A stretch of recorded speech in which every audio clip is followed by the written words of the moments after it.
just about the middle of the top section on page Beis. The line begins with the word Ozeh.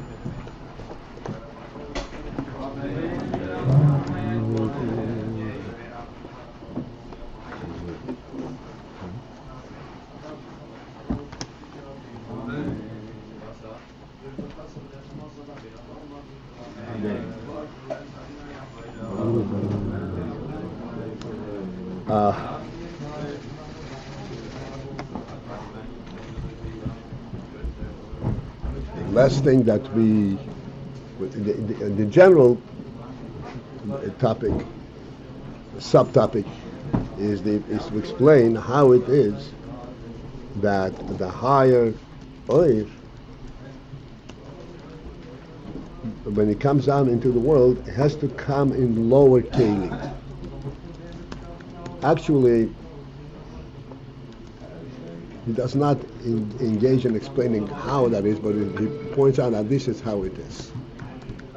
We have many examples of that, illustrations of this fact, and this is why the etzem hakoyach, the etzem koyach hanefesh, that is manifest in giving birth, comes through a dover gashmi, through a tipah.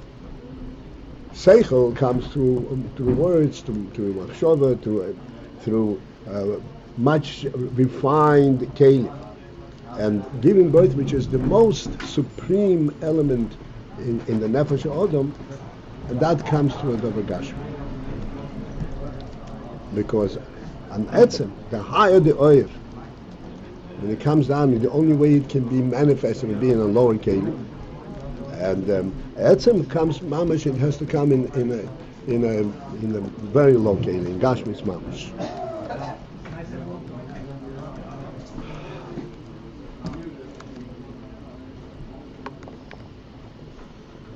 We attempted to get into this and to explain it and to discuss it, but the final thing that we pointed out is the Nihat Torah. That Torah did not belong Lamaila. The Malachim requested Torah and they were refused. You say there's a Torah, it cannot be given to you. Why not? The Ruchim, they can understand Torah. The answer is they can understand only the Ruchnis of Torah, but not the reality of Torah. Etzem Nihat Torah, that can only come in the matter when there is a Yetzer Hara, when there is a clip. And this is what we discussed, and I want to perhaps further elaborate on this. What means Etzem Nihat Torah?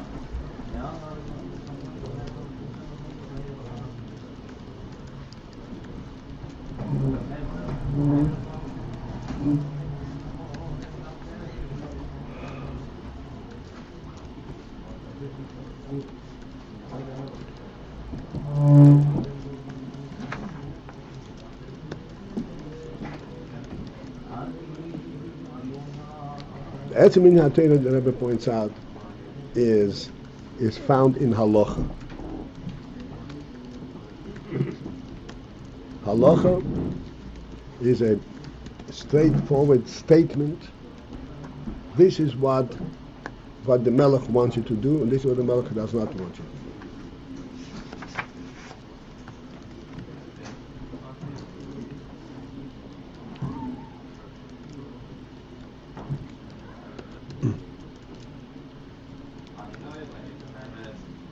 Now, even though you have a clarity, so this is what you want to do, but not to do, that itself, these do's and don'ts, do not carry any value of their own. They cannot stand on their own. They don't have a means to stand on their own. What makes them stand? The fact that the Melech said. This is the reality of the halach.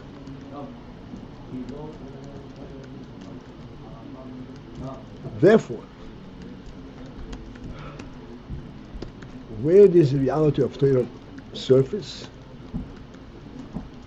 It is recognized only in that and at that level where the only way it can exist is because there is a melech. If it has its own justification, its own seichel, it's no longer the truth of the Torah.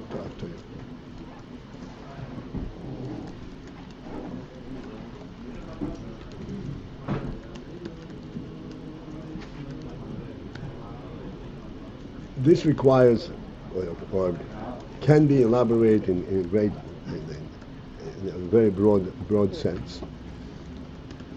But one thing, and I don't want to broaden it unnecessarily. The reason I want to point this out is because it has very significant ramifications for us in our lives.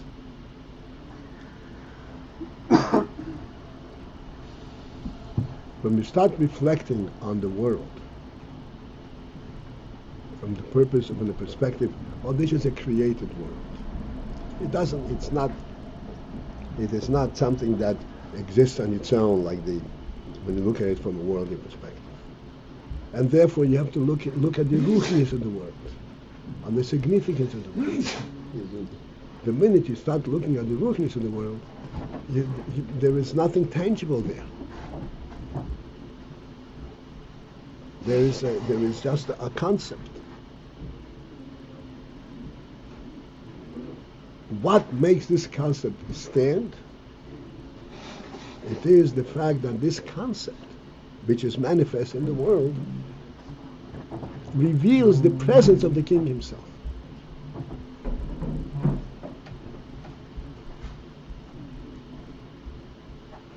And this is how Torah exists in the world.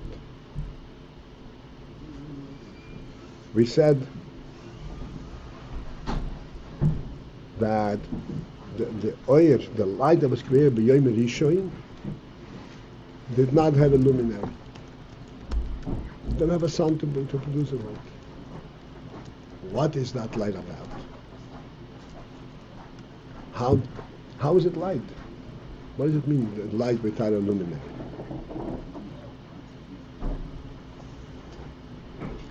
Is that considered world?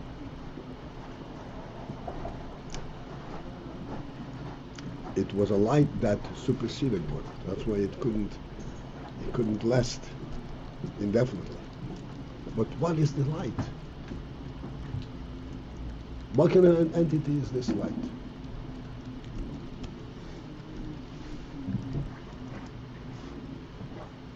Truth. So the point in this light is this, and this is the pasuk in the Torah. By Yom Elokim hi oyer, by hi oyer.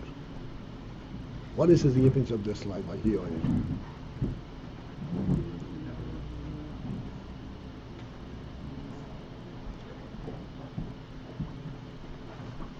So we're pointing out all along that when you look at things physically, the way things are identified and explained physically, it is that there is a constant, this is a constant conflict, and each thing is pushing away the other thing from its place. Each thing is occupying its place, and is zealously protecting its place, not allowing anything else in this place.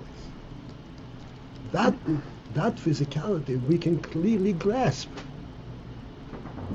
This is something which we can understand in the world. It's something which the world substantiates. You throw a rock against the wall, what will happen?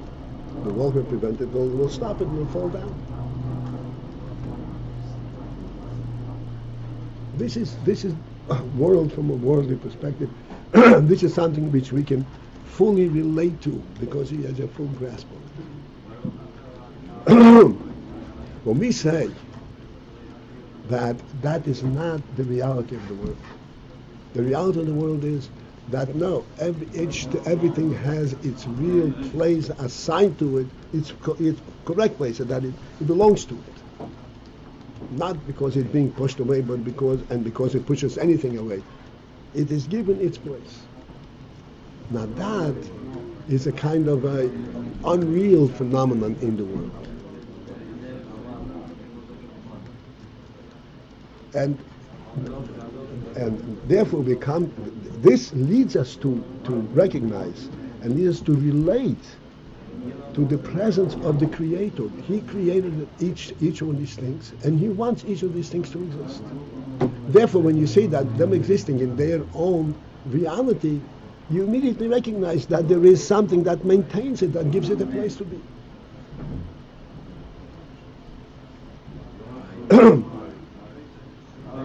We have a vivid, a living illustration and experience of this phenomenon, and that is the reality that goes through the entire Seder Ishtalshelus. In your home, you have more than one chair.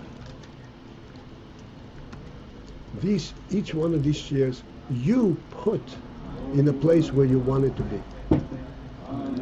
And when you come into the room and you see two chairs standing side by side or opposite sides of the table, it makes a difference. You do not look at it from the perspective that this chair stands here because it couldn't stand over there because the other chair didn't let it stand there. You look at the perspective that each chair is in the place where it belongs, where it should be. Even though now the chair in itself doesn't appreciate anything, it makes no difference to the chair where it stands. But Lepel Mamash, it stands in a place where it belongs. What is the belonging element? Who defines the belonging element? The chair? The chair couldn't care less. Who defines the belonging element? You, the owner of the home. In other words, you come into a home and you see a table and a chair set up in order. What are you seeing? A physical phenomenon, the chairs are standing there because they couldn't overlap each other, or a spiritual phenomenon that there is an owner to this home? What do you see? You see the presence of the owner. Even though he set it up a week ago, he's still present there now. This is what keeps them in place. And that is, this is seeing things from an oil perspective. We explained many times that what is light, even at the level that we experience light, even physical light, there's an ongoing phenomenon in light that allows light to be called light, and that is that in light you relate to objects without having to touch them. You relate to objects in some kind of a spiritual manner, and they're very real to you. In other words, light relates to the spiritual part of the world. What gives the world a spiritual part? The world in itself is physical. Spiritual part is given to the world because there is a creator. This is what gives the world the spiritual part. So this is what you say, Bekitzer Nimrats, because we discussed it many times, and I don't want to deviate from myself. I just want that we should understand that this is the meaning that Torah. Where is Torah recognized fully? It is in the Gashmistic world, because in the Gashmistic world, Torah, this is where Torah brings a certain godly reality, that the Gashmistic world is not just there because of conflict, but because there is Toiv, there is a reality, a godly reality. And that, and Malachim, they didn't have a means to relate to it. Okay, enough about that.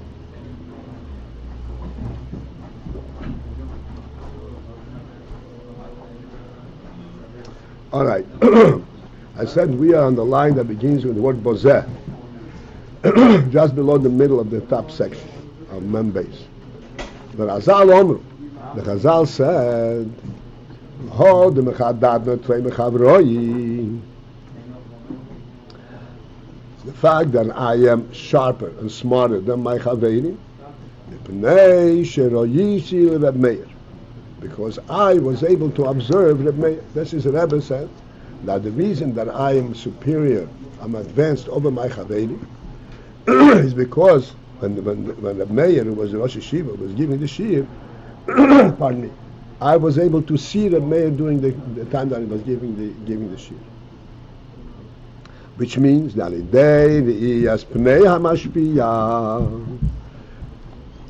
because by seeing the face of the mashpia, you chalovei aletzem haseicha, he is capable of reaching to the essence of the seichel, shelamaylo me'ashpoas haseichel, which is above the presentation of the seichel.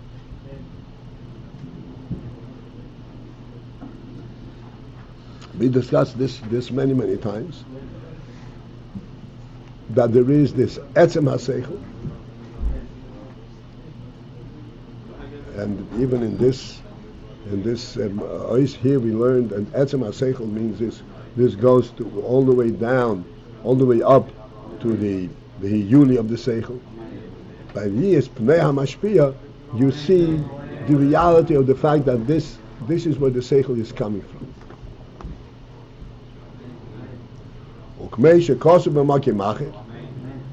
And as it's explained elsewhere, the bedugma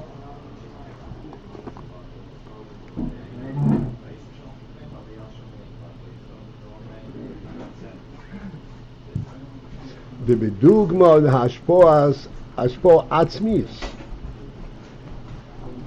that similar to the principle hashpo atzmis that we're talking about now, hashpo atzmis, in giving birth, shenimsach etzem koyach haseichel, where the etzem of the koyach haseichel is brought down, shelamaylo me'ashpoas haseichel, which is above the presentation of seichel, canal. This we discussed when we discussed the giving birth phenomenon, that this is actually a part of the father that is being given.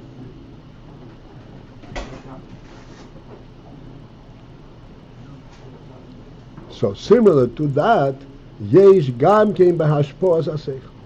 There is also, it's discussed elsewhere, that there is also a similar phenomenon in hashpoas haseichel, in the presentation of seichel, and in teaching of seichel, which is masha atzmus koyach hachochmus shel hamashpia. This is not the etzem koyach haseichel, but the atzmus koyach hachochmus shel hamashpia. Nimtzo bivchinas makif, is present in a makif manner, and there you have the etzem koyach haseichel.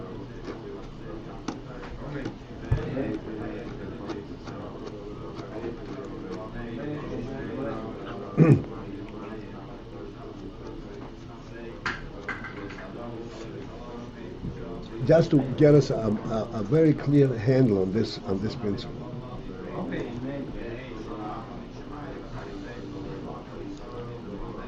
I've used this demonstration before.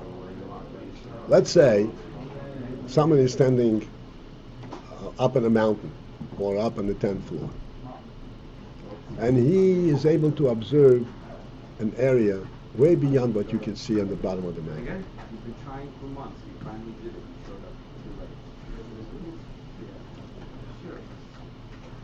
And he wants to convey to you what he sees. Now there are two moments when that can happen.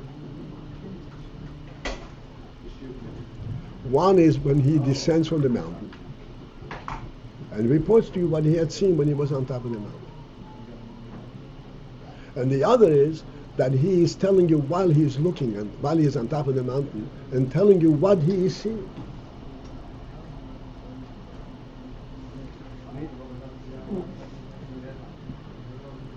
Now, I think we can project and understand the difference between these two moments. Even though he is relating to you accurately what he had seen. But it's not a living report. You don't see him living it and experiencing it. You don't see the essential effect that it has, the truth of what he is seeing.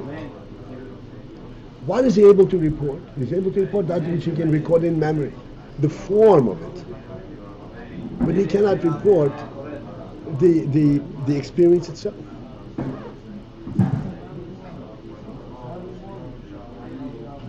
But when he's on top of the mountain and he is telling you what he is now seeing, then yes, in words he cannot convey to you his feel, but you are seeing him experiencing it.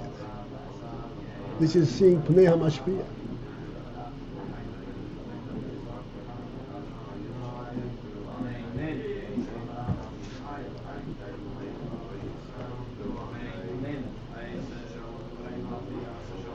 To enrich this illustration, we have to understand the following.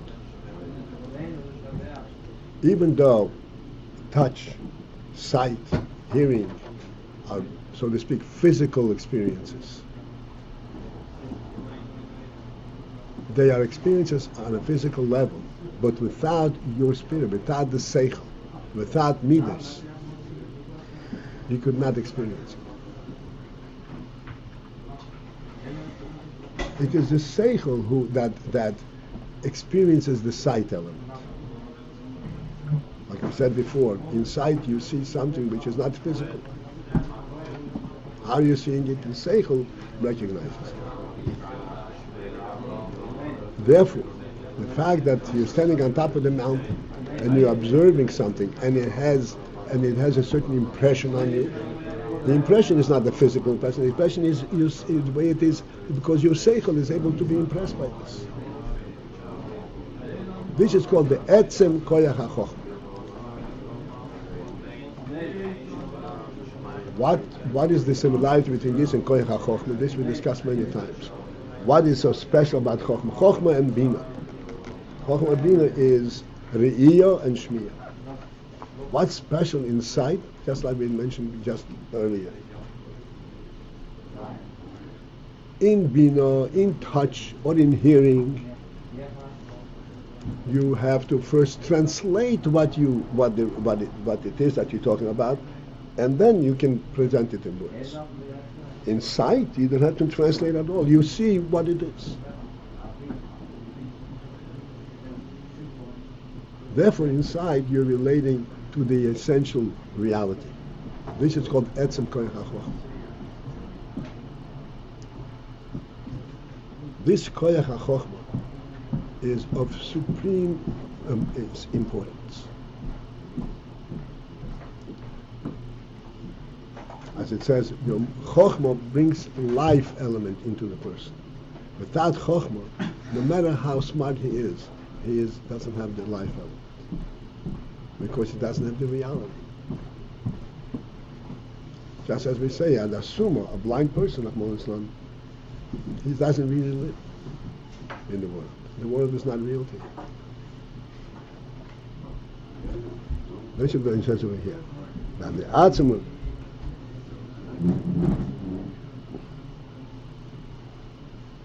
so there is in hashpos haseichel an element similar to the inyam hashpos etzem. What is this similarity? Even though this is etzem is koyach hachochma, and this is the etzem of the nefesh odom, of the chayzer odom. The similarity is that there is something is being mushpa, something is being transmitted that cannot be transmitted. That remains in its source.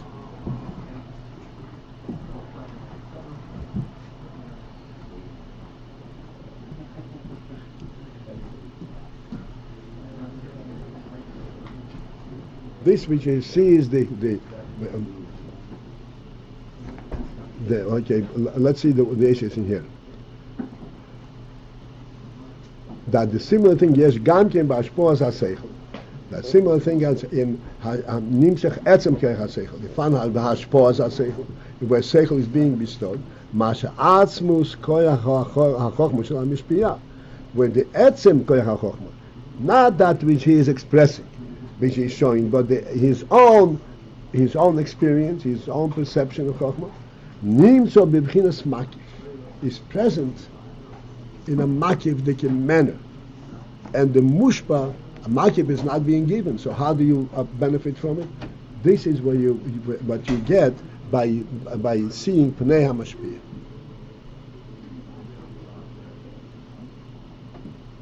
Because this is, like we said before, in the model of describing, experiencing, seeing something. This is the makif. This is not something that you have translated in your seichel and it's saying something. You're saying your current experience.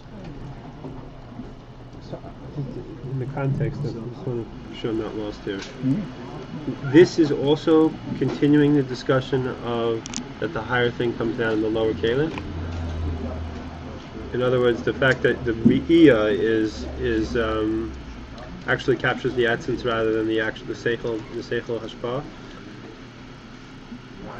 I'm just lost. We explained before that the Re'iyah, on the one hand, the Re'iyah is a superior koyach. Yeah. And where does it manifest? What does it see? It sees a Domagash.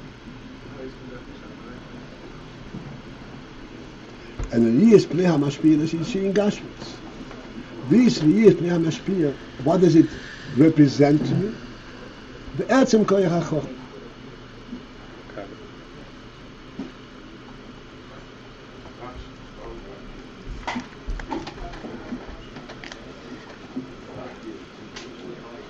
Something that stays with the mashpia. In other words, he's right. That's the mashpia. That cannot be transmitted. Either you see it or you don't see it.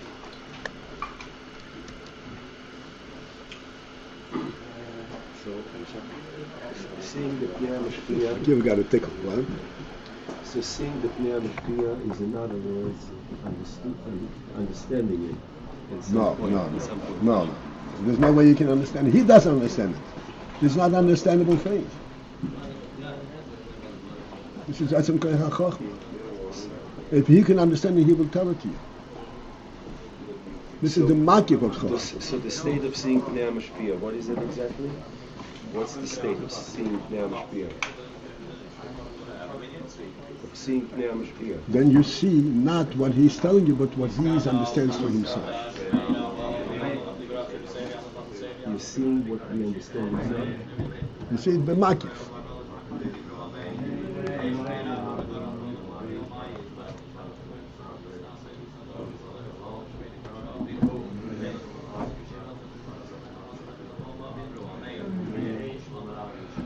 If I may, I got you this far, and I don't know to what extent it was beneficial, but I'll finish it. You describe the muscle. This is a valid muscle. I think if you fix on it, you'll see a lot of things. You're standing on top of the mountain, and you're observing a panorama, and then you're transmitting it in words, down to top. Now, please understand the following. Just as we described on the lower level, the Gashmius, and there are two things, the way the Gashmizik world, the way the Gashmizik logic would explain, the reason there are two houses next to each other, because they couldn't be in the same place. They actually want to be in the same place. But one house pushes away the other, so that's why this is, I'm saying Gashmis, it's always, you don't even see it. Yeah, I need to ask a question because I'm still not relating to this. You've been, for the last couple of days, been talking about this. What does it mean that they want to be in the same place? It means the following, okay? It means the following. And who wants to be in the same place? Okay, here I'm explaining the whole thing. I'm going back to the whole philosophy behind it. The philosophy behind it is the following. Why do you get up in the morning and go to the office to make money? Why do we do that? Mm-hmm. To make money is not the answer, you're saying? No, I'm asking, why do you get up and what pushes you up? Pay the bills. something negative. This is how they understand the whole phenomenon of worldly existence. That the initial push is something negative. Otherwise, why would you do anything?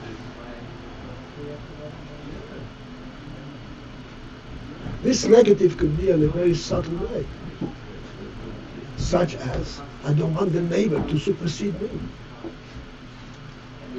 Sounds funny? It's not funny at all. That's the way it's understood. Why does a multi-millionaire want to make more millions? Because God forbid that his neighbor should have more than him.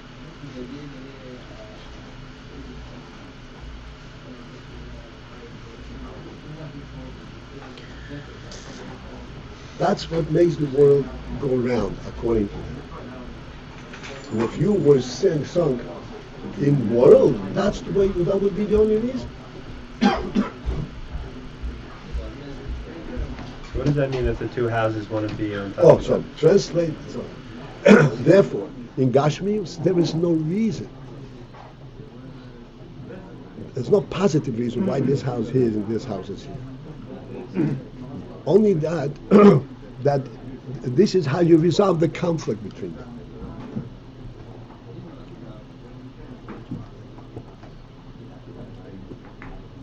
If they both wanted to be in that space, they have to compromise and say, They have to okay, you compromise. go there.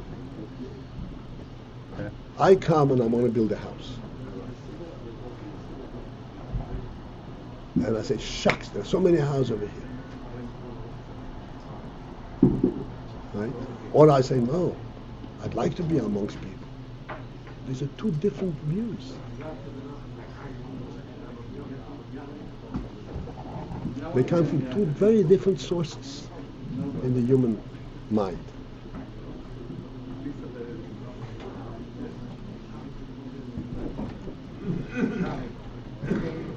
So this I'm giving you a very, because a very physical demonstration to point out that there is no conflict between objects. Their perception is why is this sitting on this table? Because the table doesn't let it fall.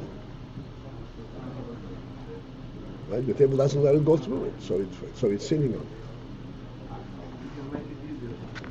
We see it, no, the table, it's not that the table doesn't let it. The table gives it support. It wants to support it. That's my function.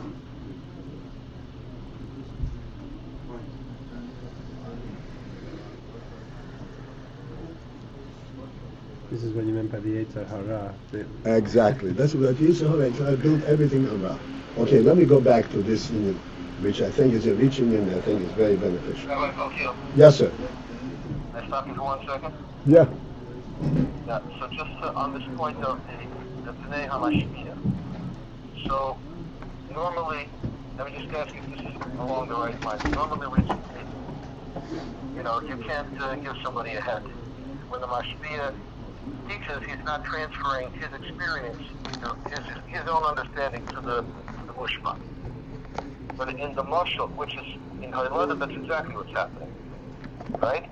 But you're saying in a makiftic sense with the Mashal of the mountain, standing on the mountain, that when he's talking about it while he's actually seeing it, and the listener sees him seeing it, this is almost like transferring his experience. Is that what you're saying? That's okay. Here's the thing: you cannot transfer the experience. You can transfer the fact that there is an experience. That there is something happening that cannot be formulated in words. There's a makif in there. You cannot transfer the exact inyan. That you can have only if you see it. But you can give him the makif that there is a bigger reality behind what I'm saying. This is similar in Seichel to the union of Halacha and Gashmi. Right. And what is in the similarity? The similarity is that there is something that cannot be mushpa. And it comes through in a form of reality itself.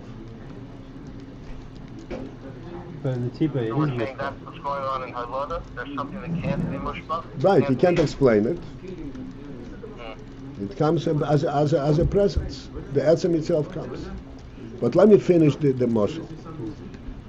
What is it? You're seeing a panorama, and you're describing the various things that you see. What is the makif that you cannot know,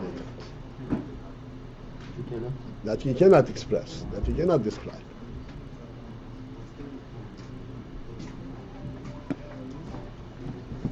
The makif is precisely this which we're discussing right now. Precisely what we're discussing now. It's a huge panorama. There are numerous houses, trees, the sky, the birds, everything in there. You can identify all of these things. But you cannot present the idea, the experience of seeing. For all of these things, there is something provided for them. Allowing them to be. And giving them a place to be. And giving them support. This is infinitely richer than the presence of the objects. Which means you cannot give over the presence of the king itself. Of the what? The presence of the king. No, you can't give up the presence of the king. Exactly right. Why is that what he's seeing though when he's on top of the mountain? In other words, why is he seeing that which supports everything? In other words, Because he's seeing these things not by identifying an individual, he's seeing them as part of the entire reality. That's what seeing is, unless he's an idiot. No. But if he's a analytical person, that's what seeing is.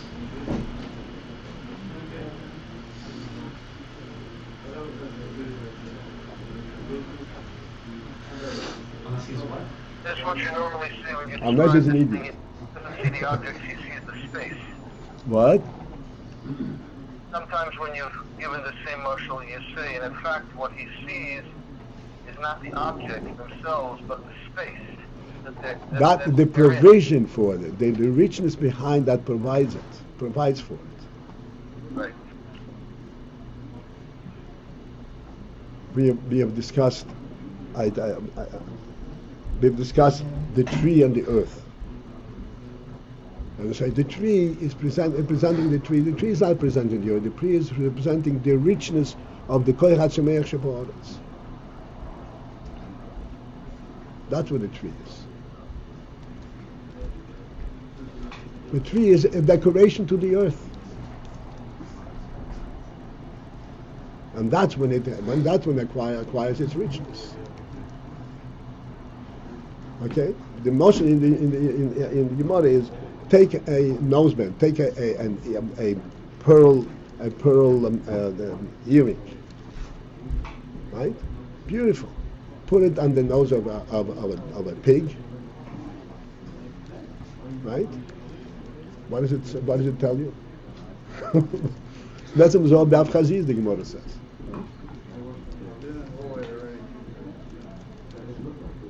It's no longer a Nezem Zohar, it's a mockery. In other words, what makes a Nezem Zohar a Nezem? The place where it is. It belongs there.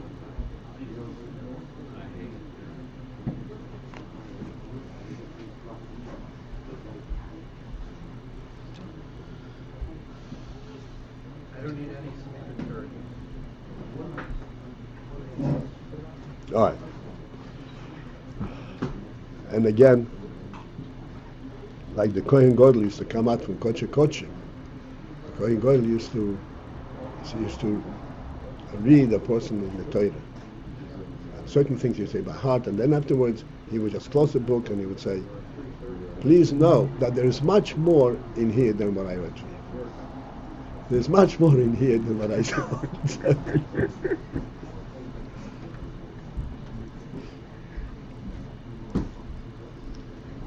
So the koyach ha-chochma shel ha-mashpia, again, chochma. Chochma means seeing the reality itself. There's a tremendous difference between chochma and bina. Bina is when you understand it away from the source. Chochma is when you see it in the source itself. That's when it's real. And the etzem koyach hachokma shamashpia is nimtzach b'pchinas makif. That you can see by seeing the mashpia, the face. V'zehu dafka, and that can only be b'ri'i as hamashpia, by seeing the mashpia. Shezeh inyam, which is ultimately that which is expressed in the posuk, ach b'tzelem is halachish. Ach b'tzelem is halachish. Tzelem means a form. Ish refers to the seichel ha'odam. The ish means the midas api seichel. Where is it manifest? B'tzelem. B'tzelem means in the form, in the face. We learned a whole bunch about Tzelem. Tzelem is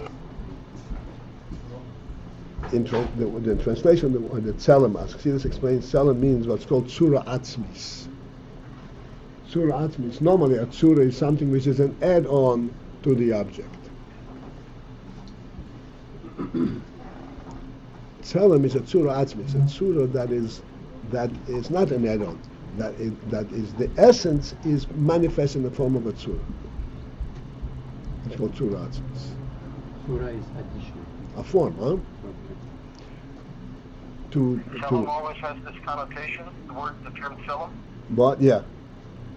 That's really ironic the way we use it with respect to the Goyish thing. It's completely ironic. Everything is usurped in Klippa.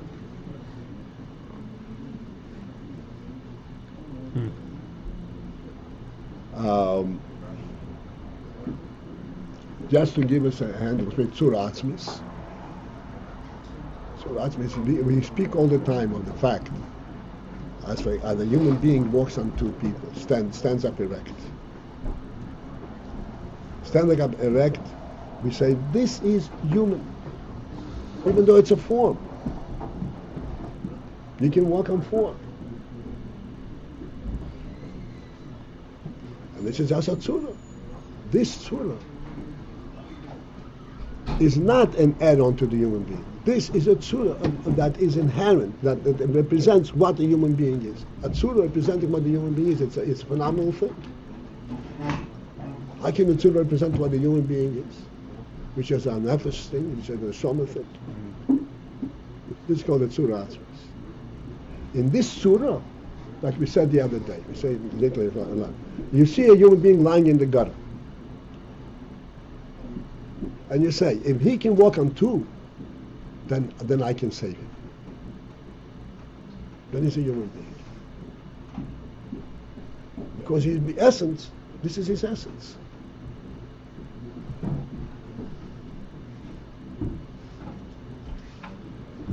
So when you get him up on his feet and walk him around, it's not to sober him up, it's to bring him back to his essence. When you bring him back on his feet, this is when he is right. When he is what he is. Now you have to break up his seichel and his midas and all kinds of different things, but this is what he is.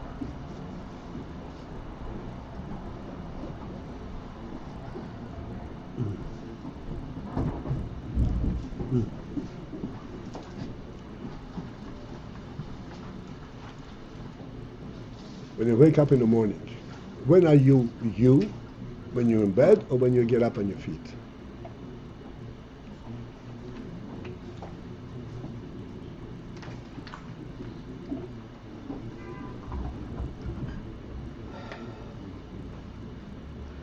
Calls them. All of this dugmois are illustrations. Lahavin mizeh. So I shall be able to understand from this how it is. We should be able to understand from it this phenomenon. That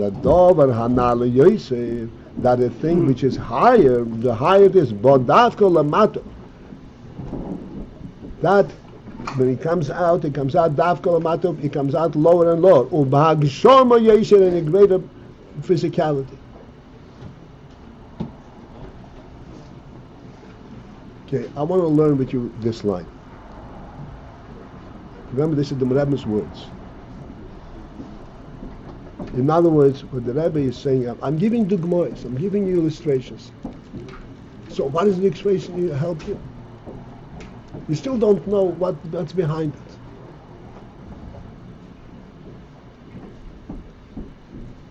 And therefore, it means that I want you to wake up your own seichel and focus in on these dugmois. And from this you'll be able to understand.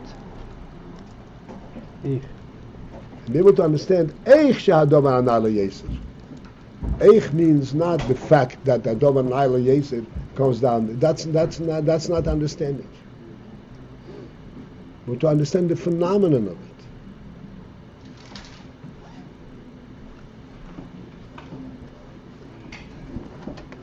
And what is the value, significance of understanding this phenomenon if you cannot verbalize it?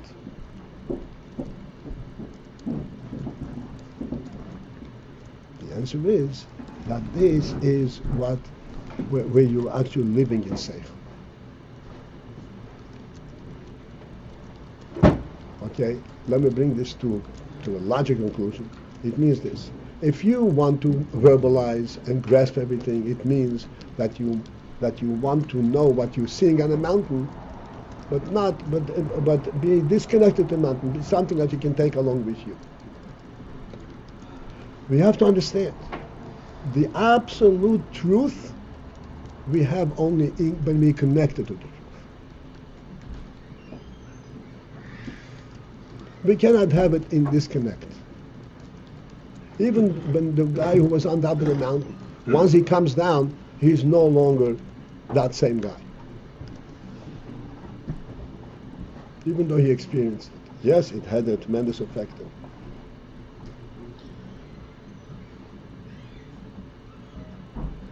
This is important to understand, that the Chochmah Shebenefesh that we have, Chochmah Shebenefesh, remember I told you that lately, I mentioned it a few times, that a person is never, in a person's mind, it's never that nothing's going on. Remember I told you the story? No such thing as nothing's going on. Why not? Nothing's going on. Everybody knows the story? You know? You don't know. There's no such thing as nothing going on. What? There's no such thing as nothing going No, on. I I don't know the story. I want to hear the I knew it, brother. Okay, so? All right, so the story was that we had in our house a guest going back many years. Matter of fact, my mamash newlyweds then. And this bocher was a very smart bocher in terms of mathematics. He was a candidate, PhD candidate in mathematics. But he told us a little bit behind him, and he and his brother are both twins, were born retarded. Retarded. They were born retarded. And then through all kinds of educational methods, they were able to, by the way you call it, be snapped out of it. They snapped out, and they were able to really become adept at various disciplines, and one of them is mathematics.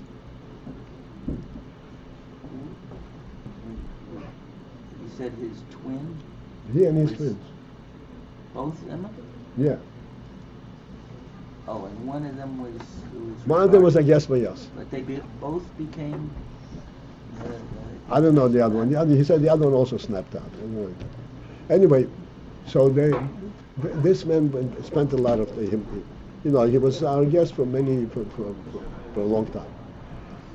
So we were once sitting, like it's in my in-laws' house on Shabbos, and all of a sudden he falls asleep, sitting down at the table. And then I asked him, "Oh, you're tired?" "No, I'm not tired." And he fell asleep. There's nothing going on. There was nothing going on. We had a lapse in conversation. Nothing going on.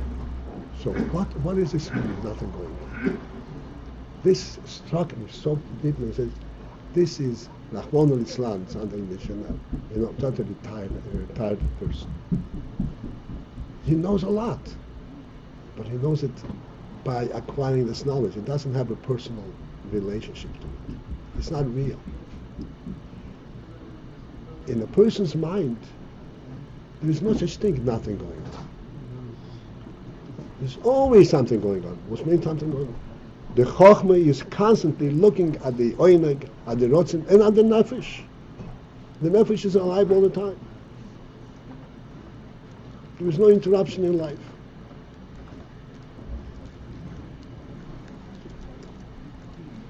There's always something going on in a person's mind.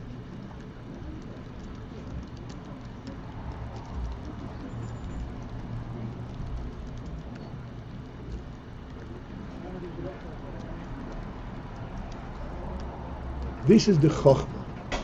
And we said Chochmah is that which a person sees without looking at it, without focusing on it. Chochmah is the transmission of life.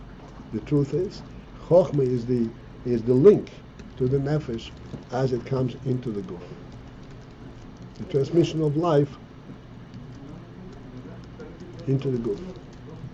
The element of life itself is the oineg and rotzen and nefesh, and coming into the guf, it is through chochmah. Just as in the mashal of the person observing on top of the mountain, he's observing something that he cannot verbalize. He cannot really assess or analyze because it's bigger than one's perception, than one's analytical capability. This is mamash, so to speak, the godly presence in the world. Thank you. But he is seeing it. And this is what a person sees all the time.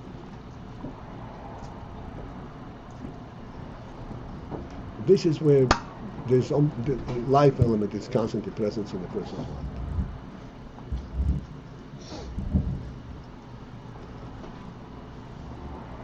And this is what the Rebbe says. Ayidei dugmois lohovin mizeh, so that from this you'll be able to understand eich, the very phenomena. Eich means how it is. The phenomena is that the higher thing, bo davke lamata comes lamata. Now, once you understand from it, you can see it. You can understand that this is how it is. You understand how it is, but not that you can fully detach it from its source. It is there only while the source is present. Tselem is only while linked. And Tselem, and that's what you're saying. The Chochmah is always present because the Nefesh is always present. There's no interruption in life.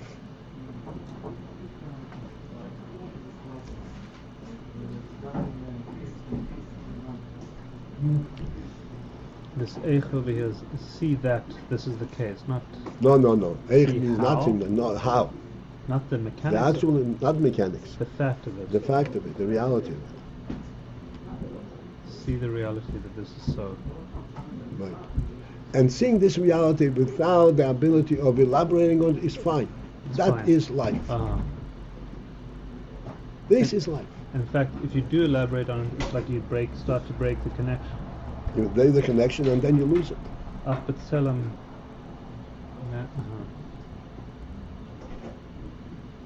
It's funny, it's a form which implies, seems like a thing unto itself, but no, it's Tselem that's continually connected to... This is the Tselem. The Tselem is the way it is in Chochmah. Tselem is the way... It's a form. Chochmah, this is explained on Chochmah is a phenomenal thing, like sight. On the one hand, you see form, Right. but you see much deeper than form. Right. It's not formless. It's not form alone. Interesting.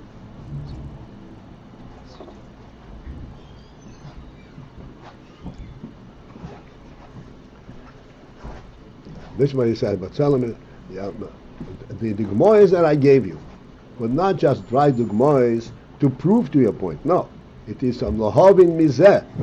From each one of these Gemores, it will add an ability to understand how it is that the higher thing. There's one important ingredient in this, and in our days, we have to constantly bring it back. And here is the thing: we have been trained and conditioned to look at the world first and foremost from a worldly perspective. This is what the whole science is all about. Examine the object, as if the object has a reality of its own. The object has no reality of its own.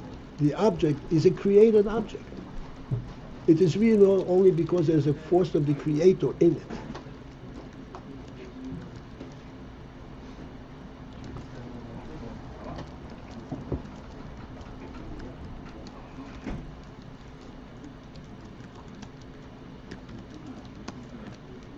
Am I interrupting in the middle of your thought here? It's for the moment, yes. Okay. It is important to slowly open up our practical vision, seeing the world and understanding this is not a reality of its own. I'm not seeing the reality because of its own reality. It's again only because of reactive.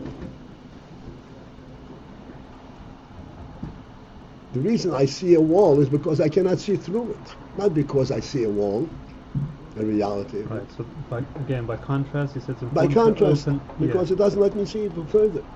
But we want to see the reality itself. See the real. That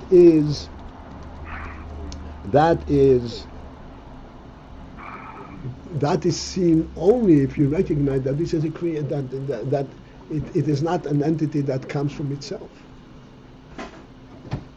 The attempt to explain the world the way they explain it is just to explain it as if the world created itself.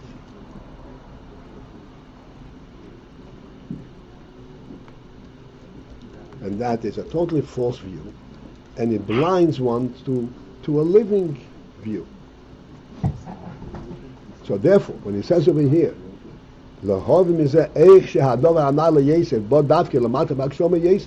that is referring to a healthy view of the world, a living view of the world. Then you could actually see how it is the reality, that the higher Ayin, the higher source, comes in a lower thing.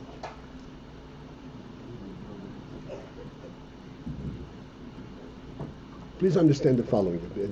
Before he had the motion of a remes, a person speaks and gives a remes, makes a form. How will the world interpret a remes? How will the world interpret a hand movement? You know how? This man is short in understanding what he's trying to give, and therefore he substitutes it by hand movement.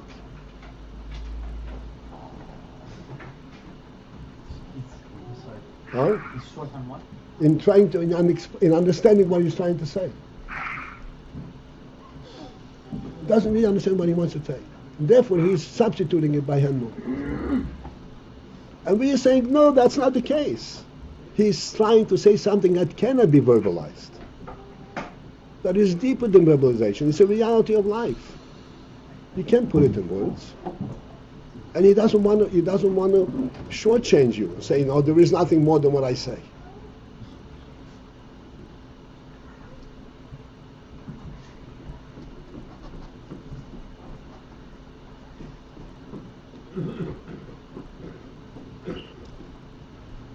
This is where you sense this truth.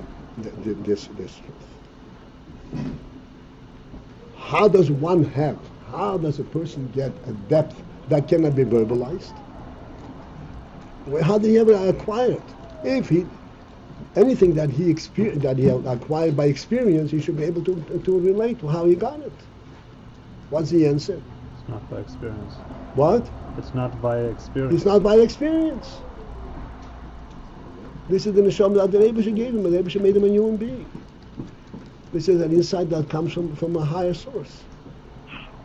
Because he's alive, which is not something. Life is not something acquired by experience or by experiment, which is again totally opposite of what they are trying to convince us. What is life by their definition? Some kind of a pulse, impulse, one thing pushing the other. Life is a godly phenomenon. And this is why a person can have insights that he cannot verbalize, because they're not verbalizing verbal capability. The actual experience, I can say, Ayin and Rotzen are above Seichel altogether. It's the actual reality of life itself. So therefore, this is the Gmois, Lehovin Mizeh, Eich Shehadover Hanalo Yeser. How it is Hadover Hanalo Yeser, higher thing, but Davke Lamati of Akshoma Yeser comes specific, inclusively down, and Akshoma Yeser. Why? Because this is something which cannot be translated in understand on a higher level. Can I ask you now? Because it's not translatable. Yes, brother. So I just want to make sure I understand. You put emphasis over here, as you did in other places, on the word eich. Mm-hmm. That's not. Remember, you're saying I don't want to show you that. I Right. want to show you how. Right. So how here obviously doesn't mean. So now you're going to understand how this works, because we still don't understand how this works. So what is this? What are you emphasizing by the fact, and what is the Rebbe emphasizing with this word eich? What does eich mean here? What is it meant to mean? It means the following, Baruch. You can look at things from a perspective of a conclusion, the result, and you can look at things from a present observation. I see how it's happening. When I see the result, then it does not carry the reality of it. It just happens to be. When I see it's happening, then I see it a living phenomenon. So eich is you're seeing it in the process. Exactly. Lahovim is eich. See the process of how the higher thing comes out into the lower thing.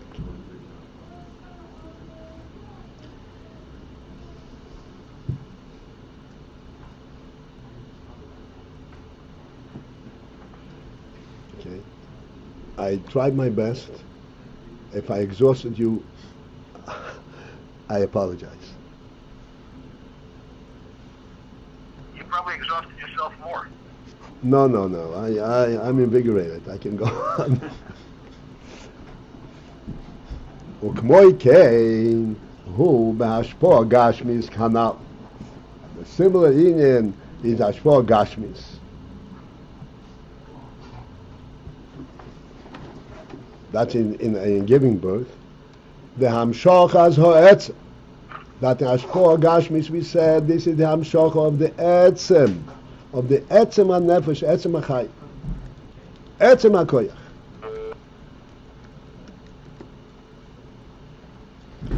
Hu bo betipo Gashmis dafka, and it comes through.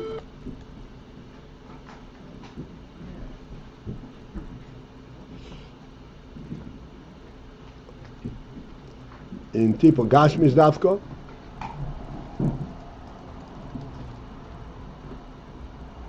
because you're talking about something which which is a reality itself. The Gashmius permits for the reality itself. Why is Gashmius permitted in reality? Because Gashmius permits there to be without any ramifications, without any form.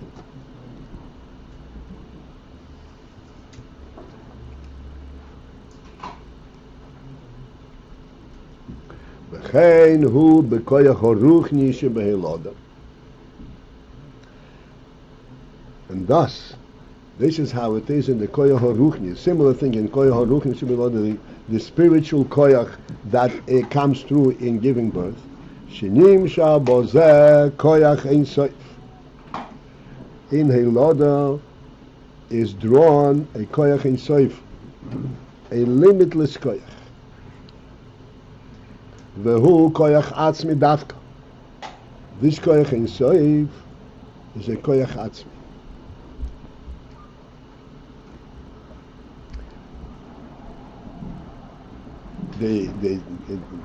The difference between koyach in soif and koyach atzmi is koyach in soif sounds like a koyach that will never end. It will continue to flow.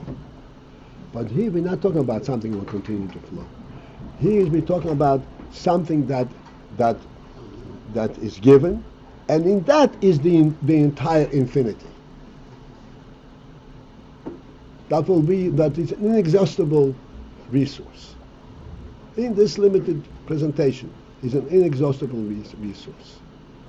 This is called koyach atzmi.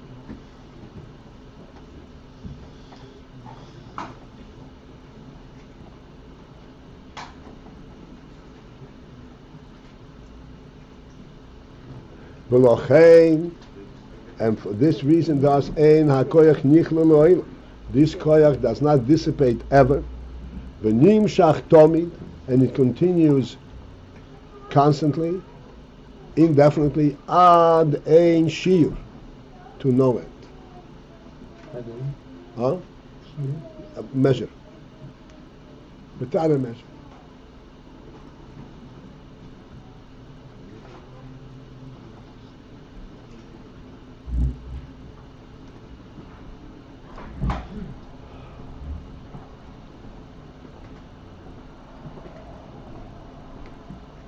All right, these couple of lines, last couple of lines, I think I'm gonna leave for further elaboration, Mitchum, next time.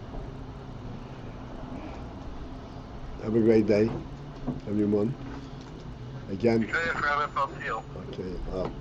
If you're giving us a koyach, obviously. What does that mean? Thank you very much. It means that I didn't exhaust you. Yeah, I was just thinking though when you said this thing about the guy fell asleep because there was nothing going on because the conversation lulled. See, Akiva would probably say that in my house that would never happen because I never stopped talking. And nobody falls asleep? I didn't say that, but this guy would not fall asleep. I got one. Go. All right, Baruch, thanks for keeping us awake. On this call, press 1.